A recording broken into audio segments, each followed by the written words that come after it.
Hello everyone, welcome back to my channel. আজ আমি নিয়ে এসেছি সকলের পছন্দের খুবই টেস্টি ফিরনি। খুবই সহজ পদ্ধতিতে সঠিক পরিমাপের সাথে এই রেসিপি শেয়ার করব, যাতে আপনারা এই রেসিপি ফলো করে ফিরনি তৈরি করলে একদম পারফেক্ট হয়। তাহলে শুরু করা যাক। ফিরনি বানানোর জন্য প্রথমে চাল ভেজাতে হবে। এখানে নিয়েছি 50 গ্রাম বাসমতি চাল। আমি 1 লিটার দুধ ব্যবহার করব, তার জন্য 50 গ্রাম চাল ব্যবহার করছি। চাল একবার ভালো করে ধুয়ে নেব, যাতে কোনো নোংরা থাকলে সেটা ধুয়ে যায়। তবে চাল কচলে কচলে বারবার ধোয়া যাবে না, কারণ এই রেসিপির জন্য চালে স্টার্চ থাকাটা জরুরি। স্টার্চ থাকলে ফিরনিতে ক্রিমি টেক্সচার হবে। একবার ভালো করে ধুয়ে নেওয়ার পর পরিষ্কার জল দিয়ে চাল আধ ঘন্টার জন্য ভিজিয়ে রাখবো। ফিরনি জমানোর জন্য মাটির ভাঁড় ব্যবহার করব, সেগুলোকেও আধ ঘন্টার জন্য জলে ভিজিয়ে রাখবো। মাটির ভাঁড়ে ফিরনি জমালে সেই ভাঁড়গুলোকে আগের থেকে জলে ভিজিয়ে রাখতে ভুলবেন না। আধ ঘন্টা পর জল ঝরিয়ে নিয়ে চালগুলোকে ছাঁকনির উপর ছড়িয়ে কিছুক্ষণের জন্য রেখে দেব, যাতে চালগুলোও শুকিয়ে যায়। আর মাটির ভাঁড়গুলো জল থেকে তুলে রেখে দেব।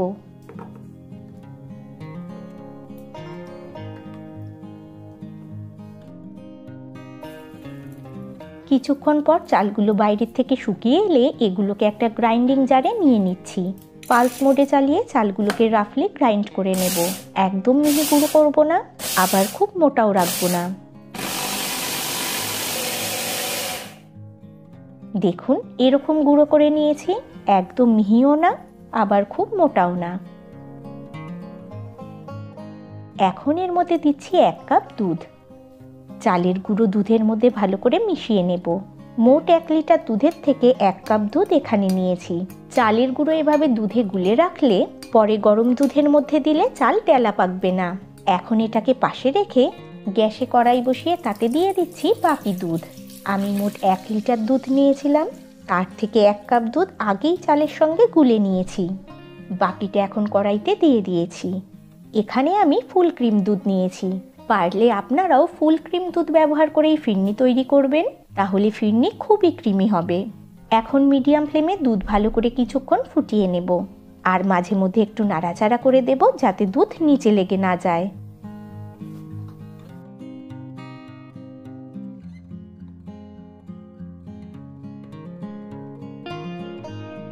মিডিয়াম ফ্লেমে মোটামুটি 7-8 মিনিট ফোটানোর পর দুধ কিছুটা ঘন হয়ে এলে এর মধ্যে দিচ্ছি 1 চিমটে কেশর।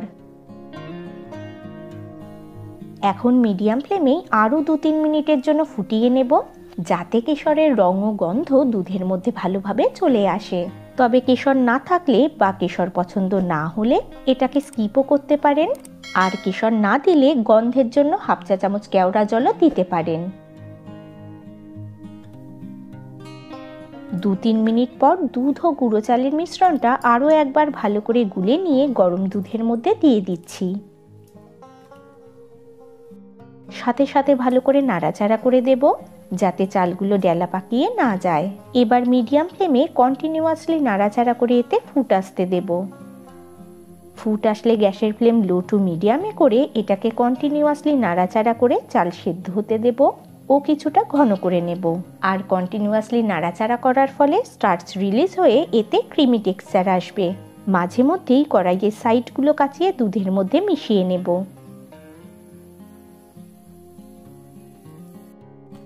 মোটামুটি 20 মিনিট পর ফিরনির চাল একদম সেদ্ধ হয়ে গেছে ও ফিরনি অনেকটাই ঘন হয়ে গেছে। এই পর্যায়ে এর মধ্যে দিচ্ছি 1/3 কাপ চিনি, যার ওজন 80 গ্রাম। আমি একটু কম মিষ্টি পছন্দ করি, তাই এতে 80 গ্রাম চিনি দিয়েছি। তবে আপনারা যদি বেশি মিষ্টি পছন্দ করেন তাহলে 100 গ্রাম পর্যন্ত চিনি এতে দিতে পারেন। আমি এখানে 1 চিমটের মতো নুন দিয়েছিলাম, কিন্তু ক্যামেরার গন্ডগোলের কারণে ভিডিও শ্যুট হয়নি। চিনি দেওয়ার পর এটার টেক্সচার একটু নরম হয়ে যাবে।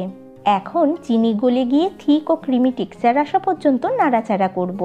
আর যেহেতু কোনো মিষ্টি খাবারে 1 চিমটের মতো নুন দিলে এর টেস্ট বাড়ে, তাই সামান্য একটু নুন দিয়েছিলাম। কনসিস্টেন্সি ঠিক হয়ে গেলে এর মধ্যে দিচ্ছি 1/4 চা চামচ এলাচ গুঁড়ো। এটাকেও ভালো করে মিশিয়ে নেব। চিনি দিয়ে আরও 5-6 মিনিট রান্না করার পর দেখুন এটার কনসিস্টেন্সি একদম পারফেক্ট হয়েছে। না খুব ঘন করেছি না পাতলা রেখেছি, আর চামচটাকেও ভালোভাবে কোট করছে। এর থেকে বেশি ঘন করব না, কারণ এটা ঠান্ডা হলে অনেকটাই ঘন হয়ে যাবে। ফিরনি জমানোর জন্য একদম রেডি। এবার গ্যাসের ফ্লেম বন্ধ করে এগুলোকে মাটির ভাঁড়ে ঢেলে নিচ্ছি।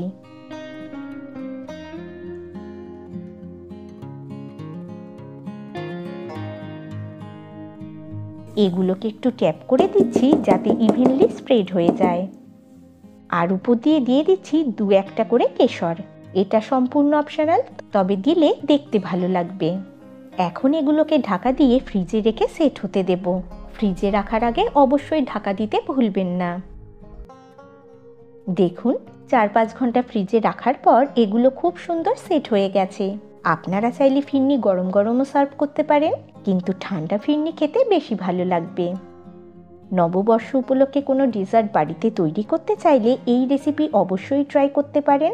আর ট্রাই করলে কমেন্ট করে জানাতে ভুলবেন না আপনাদের কেমন লাগলো। ভালো লাগলে ভিডিওটি লাইক ও শেয়ার করে দিন। আর আমার চ্যানেল এখনও সাবস্ক্রাইব করা না থাকলে চট করে চ্যানেলটা সাবস্ক্রাইব করে পাশের বেল বাটনটি প্রেস করে অল করে দিন, যাতে আমি যখনই কোনো নতুন রেসিপি আপলোড করব তার নোটিফিকেশন সাথে সাথেই আপনাদের কাছে পৌঁছে যায়। আজকের মতো এই পর্যন্ত। আবার ফিরে আসবো অন্য কোনো রেসিপি নিয়ে। সকলে ভালো থাকবেন, সুস্থ থাকবেন। ভিডিওটি শেষ পর্যন্ত দেখার জন্য ধন্যবাদ।